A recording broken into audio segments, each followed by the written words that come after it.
So mga Katden lovers and followers, narito na ang pinaka-positibong balita patungkol kay Catherine Bernardo and Alden Richards. So bago yan, syempre if you haven't subscribed yet to my YouTube channel, please don't forget to like, share, and subscribe at hit mo na rin ang notification bell for more showbiz updates.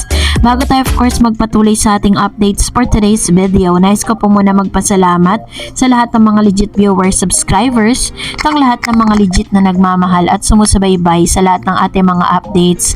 Maraming salamat po sa inyong panonood.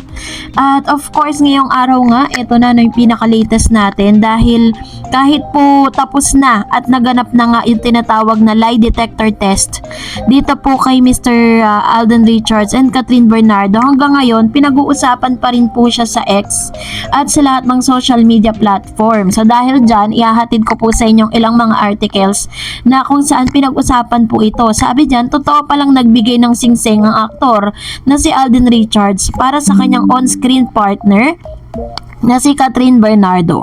Kinumpirma mismo ng aktor sa isang exclusive interview ng ABS-CBN News with lie detector test pa.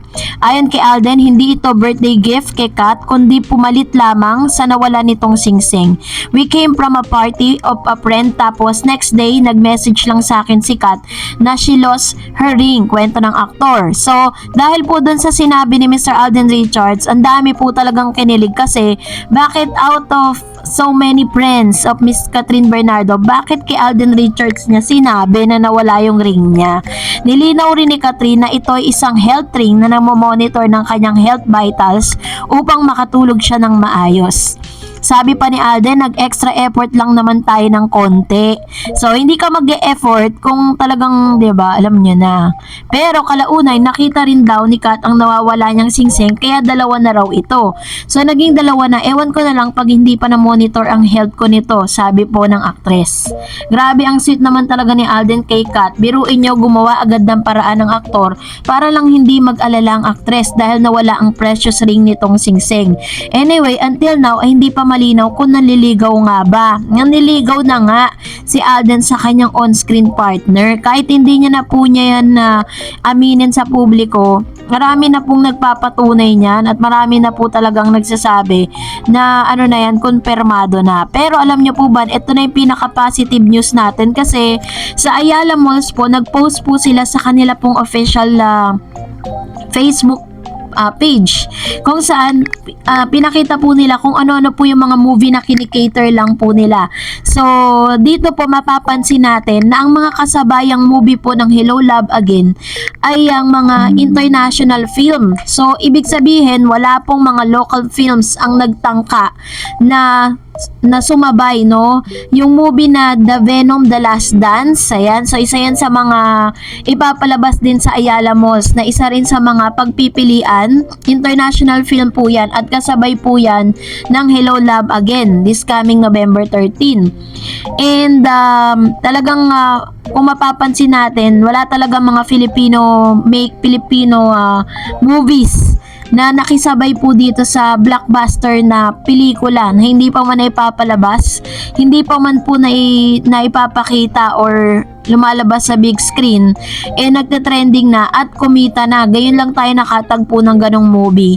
Isa rin sa mga itinapat dito po sa Hello Love Again, yung pelikulang Wicked.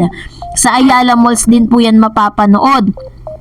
And ang isa pong serye ng ito pong isang movie kung saan bida po si Moana. Kung napanood nyo po yung part 1, ngayon ipapalabas yung part 2 niya kasabay po ng Hello Love Again. Get excited for this movie release. So kung mapapansin po ninyo, talagang lahat ng mga Filipino actors and actresses ay hindi po nagtangka na sabayan ito pong movie ng Hello Love Again. Biruin po ninyo ha, ang movie po ng ang movie po ng Katden, ay ipapalabas po yan hindi nationwide kundi worldwide, diba? Meron pong isang video clip na inilabas itong si Mr. Alden Richards and Catherine Bernardo na si Mr. Alden po yung nagsalita. Iniimbitahan niya yung lahat to watch the Hello Love Again movie, not nationwide but worldwide. Kasi nga naman 'di ba, first time po in the history ng Philippine movie industry na magkaroon po ng mga kalat-kalat, even the smallest town po sa ibang bansa, talagang mapapanood po itong movie na Hello Love Again. Kaya nga talagang may tuturing na this is really a historical film. Kaya di ba kahapon sinabi ko sa inyo, marami po mga directors and mga producers ang nag-aagawan na po na makagawa po ng pelikula or ng movie or ng isang proyekto kung saan kinabibilangan ni Alden at ni Catherine Bernardo. So yun po yung mga kaabang-abang. Sabi nga po, oo na lang po na mga actors and actresses ang kinakailangan para dito, para ma-push through na po yan. So this is really a positive news para sa lahat. And for that, narito naman po ang ilan sa mga updates at ilan sa mga komento ninyo patungkol naman sa ating latest updates.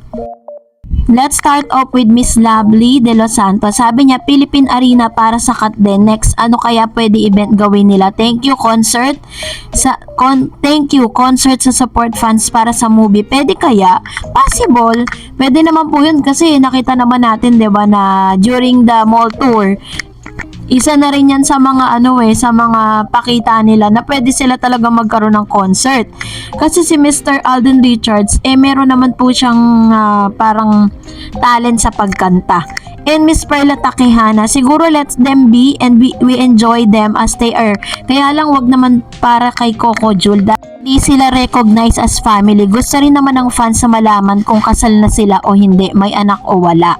Ayan, siguro po dun po sa part na yon, ang gusto lang talaga nilang peg is yung parang hindi sila masyadong bilad sa publiko. Although they are considered as public figure at hindi talaga may iwasan yan, lalo na't sikat pa silang dalawa, pareha silang mga masasabing mga biggest star ng bawat network, so it is impossible na malihim talaga nila yan. Sabi ni Miss Carmelita, good morning admin Dareds, watching always here in Toronto, I'm getting the meaning of home na sabi ni Direk Cathy sa press con, palagay ko happy home sila ni Marie at Ethan, yun sigurong kinasal na ending. Thanks again, till next vlog of yours, can't wait to watch HLA soon. Take care, Miss Dareds, and God bless us all, Katnatics. Mua. Ayan. Salamat, Ma'am Shi Carmelita.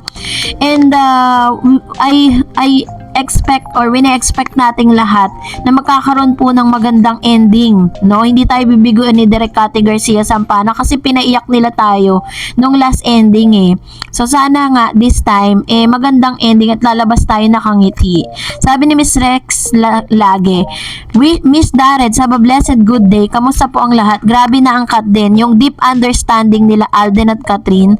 Tingin ko no more question, Your Honor. Makita mo sa tandem sila, sobrang happy yon. Ang gusto nilang iparting sa mga fans. Kasama na tayo doon. God bless po sa ating lahat. Salamat, Miss Dareds. Ayan, thank you so much, Miss Rex Lage. Rex Salage. Ayan, maraming salamat po sa inyong palagiang pagkokomento at palagian po ninyong pagbibigay ng opinion patungkol sa bagay na ito. And of course, syempre po, another comments coming from Miss Coco Channel. Na-miss natin siya. Hello Dareds, hope you are well. Alden Richards is a director, producer too. It could be Alden Richards, although maybe will co-produce maybe for the film. They are very blessed. Their blended kindness and classic styles really make them a perfect match. Take care Dareds, and you are doing well. Bye now from Australia. Ayan, thank you so much, Ma'am Shi Coco Channel. Like ko po siyang nakikita sa Facebook page ko na nagko-comment po doon. Alam ko siya kasi kung paano yung format ng comments niya, talagang nare-recognize ko siya. Sabi ni Mr. Joel Lopez, sana maski di na part 3, dapat bigyan sila ng mga magagandang project kasi magaling silang artista, lalo na sa pagdating sa mga romantic movie. Elvira Lim said, sana magkaroon si Kat at Alden ng version ng Bodyguard or Marimar. Ayan, so I agree with Mr. Joel Lopez, no?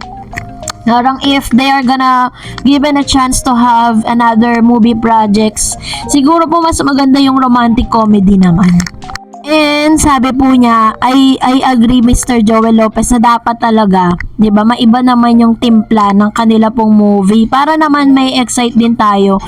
Para hindi laging heavy drama at masubukan din ni Miss Catherine Bernardo yung mga ganong klase, 'di ba?